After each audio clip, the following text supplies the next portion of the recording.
Alors, bonjour mes amis, mes frères et sœurs partout dans le monde, où que vous nous suiviez, nous vous saluons chaleureusement au nom de notre Seigneur et Sauveur Jésus-Christ et nous sommes très heureux. C'est toujours une joie pour nous de nous retrouver devant vous face à nos caméras afin de pouvoir ensemble partager, réfléchir sur notre vie ici-bas sur la terre. Je dis bien réfléchir sur notre vie parce que, voyez-vous, on ne parle vie que par rapport à ceux qui ont reçu Jésus. Tous ceux qui n'ont pas encore reçu Jésus ne parlent pas de vie, mais parlent d'existence. Ça paraît compliqué, mais c'est aussi simple que ça. Parce que Jésus a dit, je suis la vie. Donc, celui qui a Jésus, c'est celui-là qui vit. Et celui qui n'a pas Jésus ne vit pas, mais il existe. Donc, ici-bas, sur Terre, nous avons deux types d'êtres. Il y a des êtres vivants et des êtres qui existent. Amen.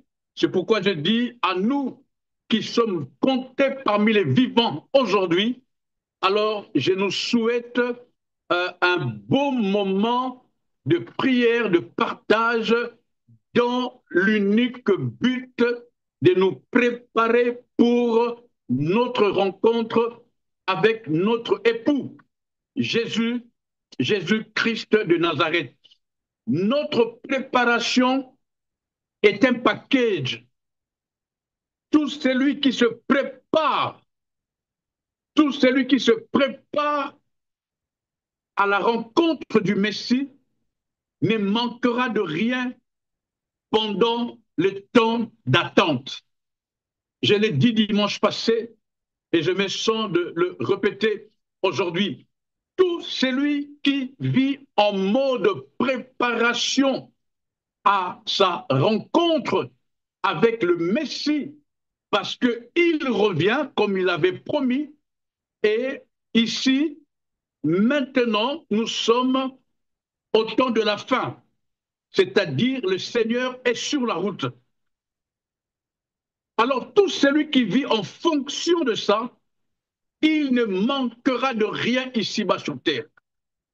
Il ne manquera de rien. Ceci est pour encourager quelqu'un. Et si parmi nous, il y en a qui vivent déjà en mode préparation à la rencontre avec le Messie et qui pensent manquer des choses, il est important de peut-être nous appeler afin qu'ensemble on réfléchisse. Parce que des fois, voyez-vous, le monde a tout mis en œuvre pour nous défocaliser, pour nous distraire. J'ai vu des gens qui moi-même j'ai connu ça. Il m'arrivait des fois où j'étais triste. J'étais triste parce que je n'avais pas quelque chose alors que ce n'était pas utile. Voyez-vous, des fois, nous nous attristons pour des choses qui n'étaient pas comptées à faire partie de notre vie. Parce que notre vie, la Bible dit, quand nous n'étions que de masse informe, Dieu avait inscrit dans le livre de vie toute notre vie. Cela veut dire, quand Dieu inscrivait toute notre vie, toute ton histoire, oui, toi qui me suis, ta vie, Dieu l'avait écrit. Et Dieu n'écrit jamais en mode à peu près ou en mode défaite. Non, Dieu écrit toujours en mode positif. Quelqu'un dit Amen. Même si pendant que je te parle, tu as des difficultés au niveau des finances, de ton couple, de ta santé, de ton travail, sache que tu es gagnant. Tu es gagnant même si tu es dans la fournaise ardente, tu es gagnant. Même si tu es face aux menaces, tu es gagnant.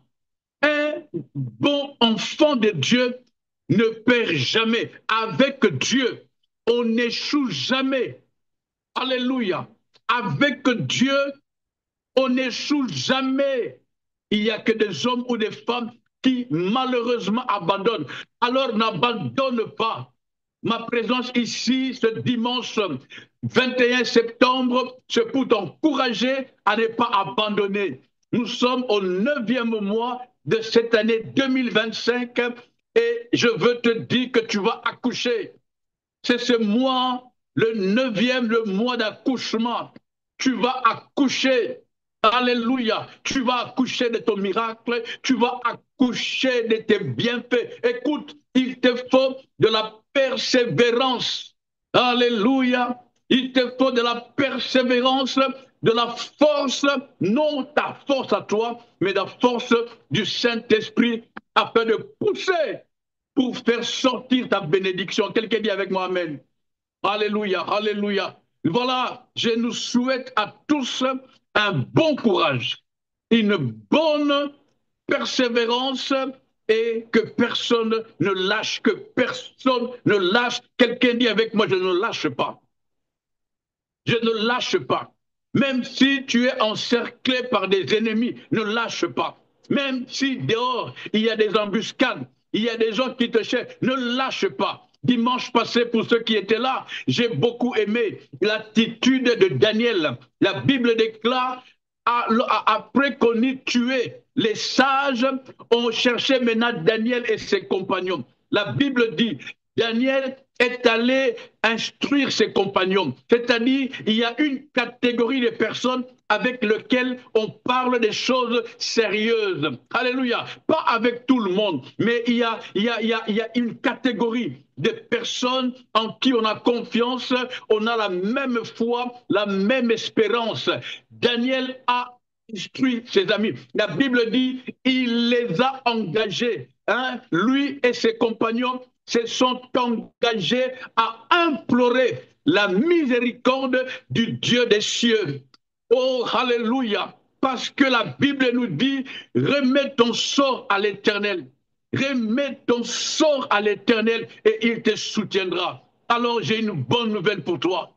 Dans ce que tu traverses, dans ce que tu vis, remets ton sort entre les mains de Dieu et il te soutiendra. Même si tu es tombé dans un péché, même si tu es maintenant dans le péché, remets ton sort entre les mains de Dieu. La Bible déclare, il te soutiendra, il te soutiendra, il ne laisse jamais le juste chanceler. Nous avons l'opportunité de servir et d'adorer celui que j'appelle tout simplement le Dieu gentil. Quelqu'un dit avec moi, Dieu est gentil.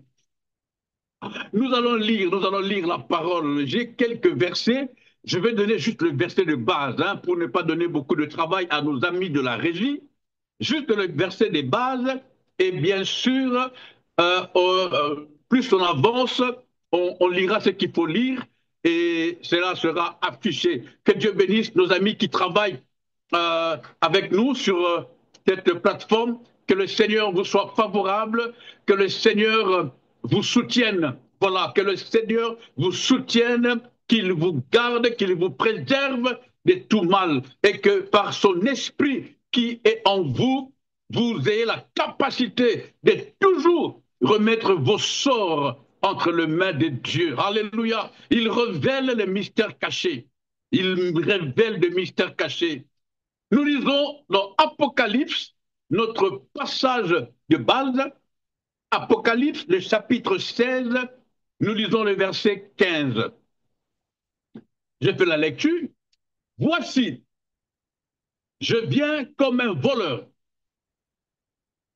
Heureux celui qui veille. Si c'est ta Bible, souligne veille. Et qui garde. Si tu veux, souligne aussi garde. Heureux celui qui veille et qui garde ses commandements. Pourquoi? Afin qu'il ne marche pas nu et qu'on ne voie pas sa honte. La parole du Seigneur. Amen. Que Dieu soit béni. Je prie et je demande votre attention. Et si ce n'est pas trop demandé, réécoutez ce message 2, 3, 4 fois. ceci est capital. Dieu, sa volonté est que nous vivions dans la quiétude. La volonté de Dieu est que nous vivions chacun de nous dans la quiétude, c'est-à-dire que nous ayons la paix, la paix, la paix, la paix dans ton couple, la paix dans ta vie, la paix, la paix, la paix. Dieu veut que tu aies la paix. C'est pourquoi il a dit, je vous laisse la paix, je vous donne ma paix. Pas la paix que le monde donne, non, la paix de Dieu. La paix de Dieu. C'est-à-dire que tu es une paix intérieure qui signifie l'absence de troubles. Hein? Qu'il n'y ait pas de troubles. Comme on dit, il est les troubles. Non, j'aime plutôt dire, il trouble ceux qui te troublent, parce que Dieu n'est pas les troubles. Ça, c'était juste une parenthèse. Il trouble ceux qui te troublent. Dieu veut que chacun de nous vive tranquillement. Ça, c'est la volonté de Dieu. Que nous ayons la paix, une paix intérieure. C'est-à-dire qu'il n'y ait pas de troubles dans ton couple, qu'il n'y ait pas de troubles dans tes finances, qu'il n'y ait pas de troubles dans ta famille, qu'il n'y ait pas de troubles dans ta maison. Que tes enfants qui sont mariés et qui ont fondé leur famille vivent sans trouble, qu'ils vivent tranquillement. Dieu nous veut attachés à lui. L'Éternel nous veut attachés à lui. C'est-à-dire que nous ne soyons pas de ceux qui vivent dans l'agitation, que nous ne soyons pas agités, légers, fragiles, à cause des événements de ce monde. Dieu veut que nous vivions tranquilles, calmes, sereins. Est-ce que quelqu'un me comprend? Que chacun de nous développe un sentiment de douceur et de bien-être. Telle est la volonté de Dieu pour nous. Telle est la volonté de Dieu. C'est pourquoi il dit dans Apocalypse, voici je viens comme un voleur. Veillez. Le seul moyen de vivre dans la paix, le seul moyen de vivre dans une sérénité profonde, de développer une douceur, un bien-être, le seul moyen de connaître la tranquillité toute ta vie, tous les jours, toutes les minutes, toutes les secondes, le seul moyen de vivre pleinement sa vie ici-bas joyeux, c'est en veillant et en gardant ses vêtements. C'est ce qu'Apocalypse dit. Je me permets de relire. Voici, je viens comme un voleur. Heureux, celui qui veille et qui garde ses vêtements. Notre vêtement, notre meilleur vêtement est les principes, les commandements de Dieu. Il n'y a pas meilleur vêtement que ça. Celui qui vit dans la présence de Dieu est revêtu de ce vêtement qu'on appelle la robe blanche, à l'image de la robe que le Père avait ordonné qu'on donne au fils prodigue les jours qu'il est rentré à la maison. Dieu nous veut attachés à lui. Quelle est la volonté de Dieu? Mais le monde nous combat. Le monde nous empêche de garder la paix. Il y a tout qui est mis en œuvre pour déstabiliser notre tranquillité, pour ôter notre douceur. Il y en a, je ne sais pas si vous en avez déjà vu, moi j'en vois presque tous les jours. Il y en a qui disent, je suis venu bien au monde, mais le monde m'a transformé. C'est-à-dire, j'étais gentil, je n'étais pas ainsi. J'étais une bonne personne, j'étais une bonne femme, mais le monde m'a transformé, le monde m'a rendu aigri, le monde m'a frustré. Il y a des gens qui disent que ce qu'ils sont devenus aujourd'hui, c'est à cause de telle ou de telle situation et même de telle personne ou de telle famille. Écoute, nous avons cette capacité, cette carapace de nous protéger contre toutes les flèches empoisonnées du malin. Ce ne sera ni par notre force, ni par notre puissance. C'est pourquoi, depuis le dimanche passé, et même ça fait au moins 2 mois, j'en parle, je ne cesse de dire ceci. Remettons notre sort à Dieu. C'est-à-dire, détournons-nous de nos mauvaises voies. Il y a des voies dans lesquelles nous étions où, quand on nous faisait du mal, nous rendions le mal pour le mal. Nous étions dans une vie où nous étions considérés comme les gens du dehors, des ennemis du royaume. Nous étions œil pour œil, dent pour dent. Mais maintenant, Jésus, par son esprit, nous dit, ne rendez point le mal pour le mal. Ne vous laissez pas désorienter par les événements de ce monde. Restez stable.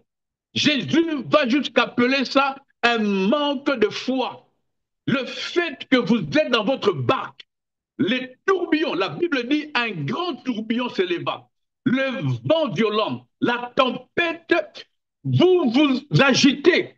Quoi de plus normal, n'est-ce pas? Mais Jésus, estomaqué, il dit, gens de peu de foi. Gens de peu de foi.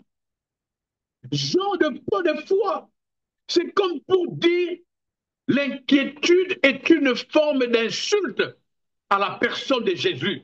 Je veux répéter ceci. C'est comme si c'est lui qui s'inquiète pour sa vie. C'est lui qui s'inquiète pour sa vie. Il est en train d'insulter l'œuvre de la croix, l'œuvre de Golgotha. Ah, il est en train d'insulter l'œuvre de Golgotha. Frères et sœurs, ce que je vous dis, je me bats pour le mettre en pratique. Je ne vous parlerai jamais des choses que j'ai entendues. Je vous prêche mon vécu, des choses que j'ai expérimentées. J'étais inquiet des fois. J'étais même pessimiste. Mon épouse n'en pouvait plus. Et je me suis dit, no way. Jésus a dit à la croix, un jour, nous allons en parler. Jésus a dit, tout est accompli. Tout est accompli. Alors, l'inquiétude est une forme d'insulte à l'égard de la croix. C'est comme si, par l'inquiétude, tu es en train de dire à Jésus, tu n'avais pas tout accompli. Il y a ça, il y a ça, il y a ça que tu avais raté. Non, Jésus a dit tout. Quelqu'un dit avec moi tout. Oh, même toi qui es dans la fournaise des factures, dis avec moi tout est accompli. Toi qui vis des difficultés financières, dis avec moi tout est accompli. Vous voyez, je le dis avec toute la force que j'ai. Même toi qui en ce moment traverse des temps durs, déclare avec moi tout est accompli. Tout est accompli, tout est accompli. Et pour bien vivre ça, 1 Pierre chapitre 4, le verset 7 nous donne un conseil divin. Il dit, la fin de toutes choses est proche. OK? Parce que voyez-vous, nous sommes dans le dernier temps où les gens seront fanfarons, amis de l'argent, ennemis du bien. Ils feront du mal à tout le monde, où les lions rôdent. Voilà, la Bible dit, c'est la fin de toutes choses qui est proche. Soyez donc sages et sobres pour vaquer à la prière. Pour vaquer à la prière. La prière est notre seul moyen de communiquer avec Dieu.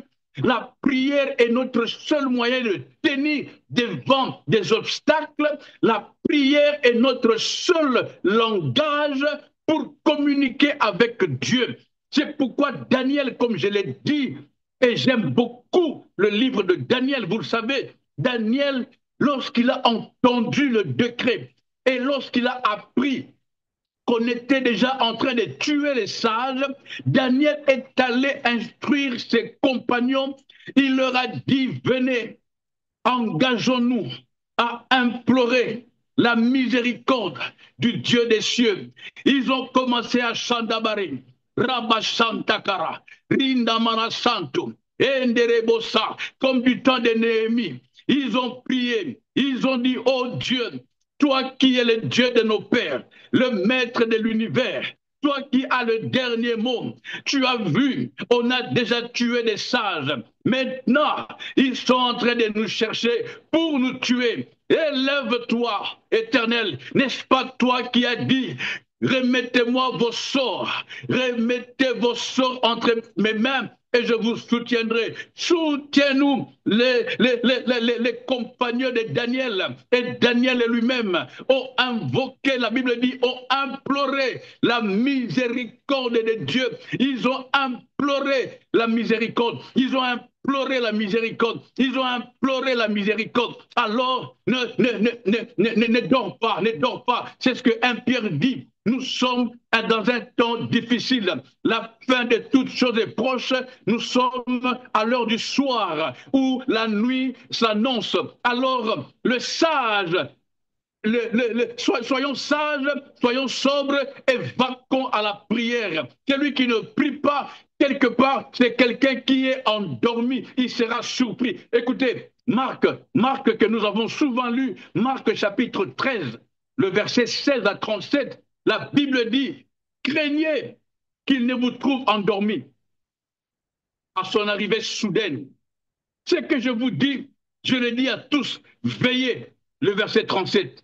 Ne nous endormons pas, ne t'endors pas. Tu as une famille, tu as une femme, tu as des enfants, tu as un mari, tu as des enfants, tu as une maison, tu as une famille.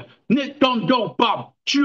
Protège ta vie, protège ta santé. Réveille-toi. Oui, réveille-toi, réveille-toi, réveille-toi à 3 heures, réveille-toi à minuit, réveille-toi à 5 heures, dans le métro, dans le train, dans l'avion. Continue de prier, garde et protège ta vie de prière. Et ainsi, l'huile ne manquera jamais dans ta maison afin de garder ta lampe allumée. Ne t'endors pas parce que le voleur risquera de venir égorger, détruire, parce qu'il rôde comme un lion rugissant, cherchant qui dévorer. Réveille-toi, réveille-toi, réveille-toi, mon ami, réveille-toi, ne t'endors pas. Réveille-toi, réveille-toi et prie pour ta maison. Je prie pour tous ceux qui sont connectés. Je prie pour mes amis qui sont là. Je prie pour les hommes, les femmes, les enfants. Je prie pour nos pays respectifs. Prions, bien-aimés, prions. Ici n'est pas l'heure de nous endormir. Ici n'est pas l'heure de baisser les bras. Non, nous devons rester éveillés, éveillés, éveillés. N'oubliez pas ce passage de Marc. Il dit, ce que je vous dis, je le dis à tous, veillez. Ce n'est pas pour rien qu'on nous demande de veiller. Dimanche passé, je vous ai dit, je suis en train de développer une capacité de rester éveillé même quand je dors. Je suis en train de travailler cette force en moi afin de rester éveillé 24 heures sur 24, 365 jours, même quand je dors. C'est-à-dire mon esprit toujours en ébullition, mon esprit en contact avec le ciel, le Saint-Esprit en moi toujours en train de travailler. Parce que le Dieu que nous servons ne dort ni ne sommeille. Les démons sont en train de chercher à détruire. Pendant que tu dors, le démon, les sorciers veulent détruire ton mariage. Pendant que tu dors, le démon, les sorciers s'arrangent, s'organisent pour que tu n'aies pas du travail. Pendant que toi, tu dors, les mauvais esprits travaillent la mentalité de tes enfants. Pendant que tu dors, ton pays est en train de sombrer dans les chaos. Dieu a confiance en toi. C'est pourquoi il t'a encore donné le souffle de vie. Il a renouvelé cela encore ce dimanche 21 septembre. Ce n'est pas juste pour regarder le Champions League. Non, c'est pour que tu te lèves parce que tu es important et utile aux yeux et à l'œuvre de Dieu. Alléluia. Restons concentrés. Soyons sobres et vaquons à la prière. Veillons, mes amis. C'est le seul moyen pour nous de garder nos vêtements, c'est-à-dire de garder la parole. Celui qui ne veille pas, il risque de perdre la parole. La parole est la chose qui nous maintient parce qu'elle nous révèle les commandements, la volonté, le principe de Dieu et que nous puissions vivre, marcher en fonction de ça. Veille et tu auras le soutien de Dieu. En d'autres termes, tu vivras dans la paix dans ton couple, malgré les chaos à l'extérieur, toi, malgré les ténèbres, mais sur toi, la lumière, tu auras la lumière. Veillons en ce temps de faim, en ce temps où les choses viles, où les valeurs ont changé de rôle, où le mal est plus considéré que le bien. Veillons. Veillons, mes amis. Veillons, veillons, veillons au nom de Jésus-Christ. Alléluia. Voilà, j'ai terminé la série sur notre dévouement, notre manière de vivre avec Dieu. Nous avons fait au moins 2 mois, si je ne me trompe pas, avec ces sujets, avec comme message de base, texte de base, 2 Chroniques, le chapitre 2, le chapitre 7 plutôt, et le verset 14 et 15, où la Bible dit, si mon peuple sur qui mon nom est invoqué, s'il s'humilie, s'il prie, s'il cherche ma face, et nous nous sommes plus attardés sur le 4e point, s'il se détourne de ses mauvaises voies, Dieu dit, je l'exaucerai des cieux, mes yeux seront désormais ouverts et mes oreilles attentives à la prière faite en ces lieux. Vous pouvez lire tous les chapitres, c'est important. Alors, nous avons parlé pendant plus de 2 mois, sauf erreur, nous encourager de tenir ferme. Un des moyens pour nous détourner, ou plutôt un des moyens, lorsque nous nous détournons de nos mauvaises voies, un des moyens de rester sur la bonne voie et de rester éveillé. Pas distrait. Le monde nous maintient dans la distraction. Oh, façon, je suis en colère, d'une colère sainte, avec la distraction. Le diable ne nous tue plus. Le diable ne cherche pas à nous tuer parce qu'il peut tuer au nord, au sud, il y a un réveil. Quand il tue à l'est, à l'ouest, il y a un réveil. Alors maintenant, tout est mis en place pour nous distraire. Écoutez, moi-même, il m'est arrivé, je me mets dans mon lieu de prière et puis j'ouvre mes 2 téléphones. Je vous promets, Dieu me voit. Il était vers le 21h. Je me retrouve à 2h du matin en train de zapper. Donc, vers le 21h, quelque chose comme ça, je me mettais pour prier et puis je me dis, bon, un petit coup d'œil sur les événements, sur les réseaux sociaux.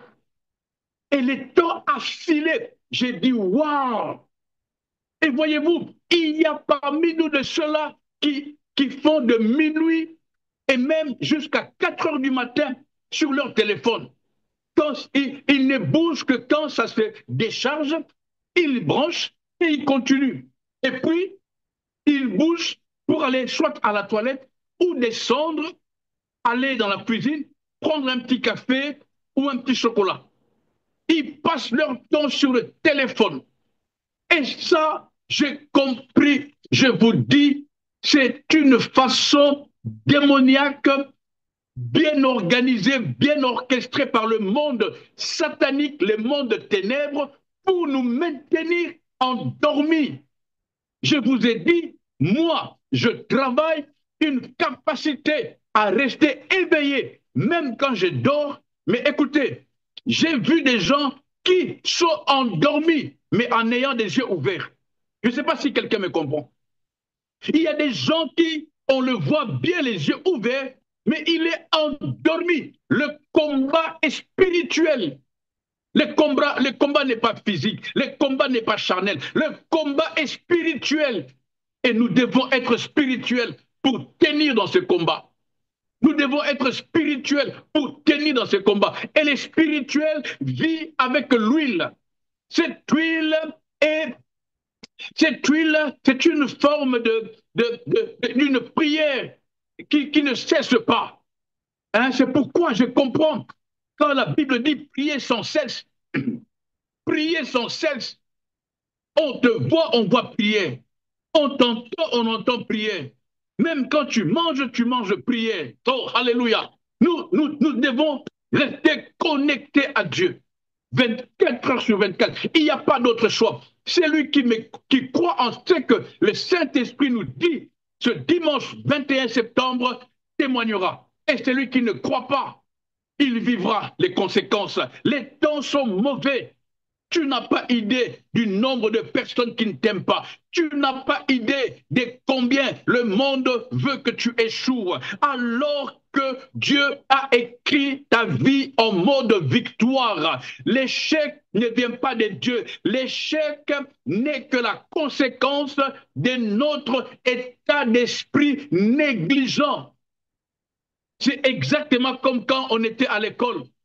Nous allons tous dans la même classe avec le même professeur, mais à l'examen, il y en a qui ont 10, d'autres ont 0. Celui qui a 0, ce n'est pas une malédiction, ce n'est pas le démon. Non, il n'a pas pris le temps de reviser ses matières à la maison. Il n'a pas pris le temps de reviser, d'étudier, de faire les devoirs. Il a 0, il n'y a pas magie. Il n'y a pas magie. C'est pourquoi notre devoir, c'est à tout moment nous concentrer sur la parole. C'est pourquoi Dieu lui-même ira dire à Josué que ce livre de la loi ne s'éloigne point de toi.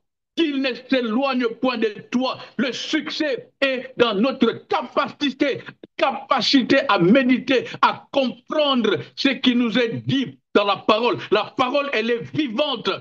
La parole apporte la paix. La parole de Dieu apporte une paix intérieure. La parole de Dieu apporte une quiétude. La parole de Dieu apporte la tranquillité. Il n'y aura pas de troubles. Quand les troubles viennent, la parole de Dieu te rassure. La parole de Dieu crée en toi un sentiment de douceur et de bien-être. Ne dors pas.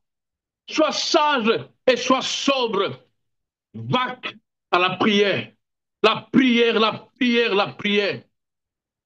Et je l'ai dit avec autant de force, parce que je veux que vous compreniez, frères et sœurs, il n'y a pas magie. Il n'y a pas magie. Mais il y a ceux qui veulent, et malheureusement, ceux qui ne veulent pas. Dieu n'a pas d'enfant chéri. Dieu n'a pas de famille chérie. Dieu n'a pas d'enfant favorisé. Dieu ne fait pas de favoritisme.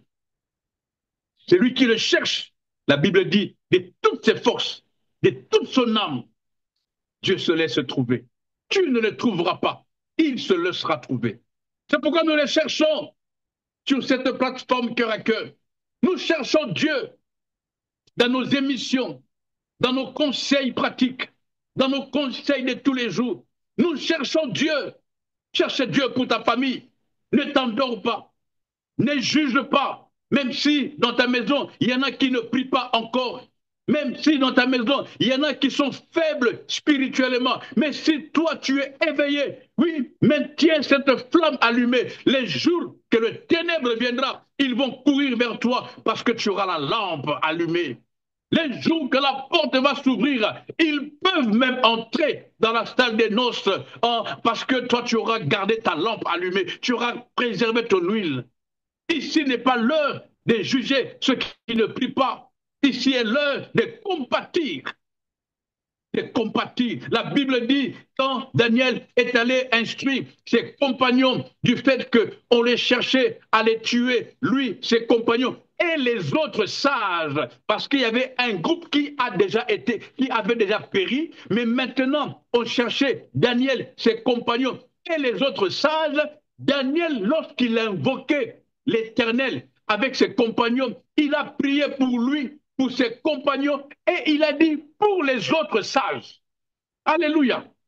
Il a prié aussi pour les autres. Alors toi, qui es instruit du danger qui vient, ne prie pas pour toi. Prie pour toi, ne prie pas pour toi seul plutôt. Prie pour toi, prie pour ta femme, prie pour tes enfants, prie pour ta famille, la maison de ton père. Prie pour ta belle famille si tu es marié. Prie pour tes amis que tu connais. Prie, prie, prie pour les... Prie, prie. Alléluia. Prie. Prie pour l'humanité. Prie pour ton gouvernement. Prie pour ton président. Prie pour ceux qui dirigent ton pays. Prie au nom de Jésus. Au nom de Jésus. Ah, alléluia. Je nous laisse sur cette base. J'ai moi-même beaucoup aimé ces enseignements. Je rends action de grâce au Saint-Esprit pour ce temps qu'il nous donne dimanche après dimanche. Et je suis vraiment content. Et j'ai appris à rester muet, à ne pas ouvrir ma bouche et à laisser Dieu agir. C'est un passage biblique, hein, dans les psaumes 39, le verset 10. La Bible dit, si la régie peut nous afficher cela, j'ai terminé. Le psaume 39, le verset 10, la Bible dit, je reste muet. Je n'ouvre pas la bouche, car c'est toi qui agis. Je laisse à Dieu. C'est la dimension de Israël devant la mer Rouge. L'Éternel qui aime la prière leur a donné une autre dimension de prière, c'est-à-dire le silence. Ça, I don't know if you understand me. Le silence. La Bible dit, il comprend nos soupirs inexprimables. Il a dit à Israël, vous, gardez silence. Gardez silence. J'ai appris à rester muet, à fermer ma bouche, à ne pas l'ouvrir. Parce que Dieu agit. Il agit, il agit, il va agir dans ta maison. Il va agir dans ton couple. Il va agir dans la vie de tes enfants. Il va agir dans ta vie professionnelle. Il va agir dans tous les domaines de ta vie, de ta maison. Il va agir même dans la maison de ton père. Des frères, tes frères à toi, tes sœurs, tes neveux, tes nièces et leurs enfants. Il va agir. Il va agir. Il va agir, ne t'endors pas. Reste éveillé, même quand tu dors. Parce que la Bible dit, celui qui croit en moi ne mourra point. Même s'il meurt, il vivra. Je m'arrête par là. Que Dieu vous bénisse. Nous nous disons à dimanche prochain, à la même heure, sur notre plateforme Cœur à Cœur, 15 heures pour ceux qui nous suivent depuis le Canada, les États-Unis. Alors, 20 heures pour ceux qui sont à Kinshasa, 21 heures pour ceux qui sont en Belgique, en France. Nous restons connectés, c'est un conseil d'amis. Connectons-nous, il y a des émissions, il y a tout qui est préparé pour nous, pas que vous, pour nous tous, dans le seul but que personne ne rate le ciel. Nous n'avons pas deux objectifs, nous avons un seul, à savoir entrer au ciel, être prêt pour quand le Seigneur revient, il nous prenne.